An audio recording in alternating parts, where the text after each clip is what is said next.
what does the Bible say about dating in general and about dating or marrying unbelievers? बाइबलले चाहिँ डेटिङको बारेमा के भन्दछ जेनरलमै, अनि अर्को कुरा चाहिँ यो डेटिङ अनि विवाह गर्नु चाहिँ यो अन्धविश्वासले विवाह गर्नु चाहिँ के भन्छ बाइबलले भन्ने प्रश्न आएको छ। यस, ओके, यो थुप्रो लामो क्लास पो जाने भयो त नि यहाँ त। ओके ल, म सर्ट एन्सर गर्छु ल। यसको भास्ट मिनिङ्सहरू छ डेटिङको के अरे विषयलाई लिएर, किनभने अहिले हामीहरू अब डिफ्रेन्ट कल्चरलाई एडप्ट गरेँ। मलाई थाहा छ अहिले जवान भइकन तपाईँहरूले जस्तो अनुभव गर्दै हुनुहुन्छ नि, अब यो नयाँ देशमा आयो, यहाँको कतिवटा कुराहरू एडप्सन्स गर्नुपर्ने हुन्छ, कतिवटा कुराहरू पछ्याउनु, कतिवटा कुराहरू देख्ने कुराहरू तपाईँले गरिरहनु भएको छ होइन। तर म तपाईँलाई अनुरोध गर्छु, तपाईँले बाइबललाई हेर्नुहोस् हो। सबैभन्दा पहिला कुरो चाहिँ तपाईँले बाइबललाई हेर्नुहोस्। अब डेटिङ तपाईँको प्रश्नमा त्यो डेटिङको अर्थ के हो मलाई थाहा छैन।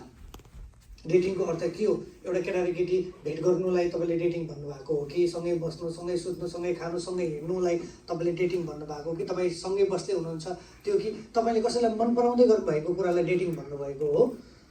त्यो डिपेन्ड्स अन तपाईँको डेटिङ क्वेसन्समा मैले राखेको थिएँ होइन। एउटा केटाले एउटा केटीलाई मन पराउनु द्याट्स भेरी गुड, राम्रो कुरा हो। किन यहाँ त केटाले केटालाई मन पराइरहेछ, केटीले केटीलाई मन पराइरहेछ, कति त राम्रो अननेचुरल कुरा भइरहेछ होइन। एउटा केटाले एउटा केटीलाई मन पराउनु राम्रो कुरा हो होइन। किन राम्रो कुरा हुँदैन? एक दिन बिहा पनि एउटा केटा र केटीको बिचमै गर्नुपर्छ, कुकुरसँग गर्नु हुँदैन।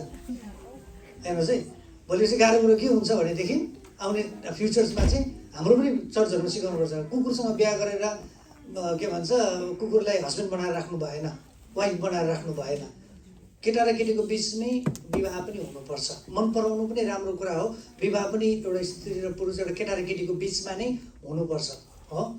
अब बाइबलले स्ट्रिक्टली तपाईँलाई यो कुरोमा चाहिँ बाइबल स्ट्रिक्ट छ, रिलेसन्सको कुरामा तपाईँलाई बाइबल स्ट्रिक्ट छ हो। यसमा चाहिँ तपाईँ र मैले विक हुन सक्दैनौँ। फर्स्ट कुरो म्यारेज, सकेसम्म क्रिस्चियन्सले नन क्रिस्चियनसँग बिहा गर्नै हुँदैन, त्यो बाइबलले डिनाइ गरेको कुरा हो। बाइबलले नगर्नु भनेर भन्छ हो। कलसीको पुस्तकले भन्छ अन्धकार र ज्योतिको मिलन कहिले पनि हुँदैन अरे। अन्धकारको राज्य र ज्योतिको राज्यको मिलन कहिले पनि हुँदैन, एक जग्गा कहिले पनि हुँदैन हो।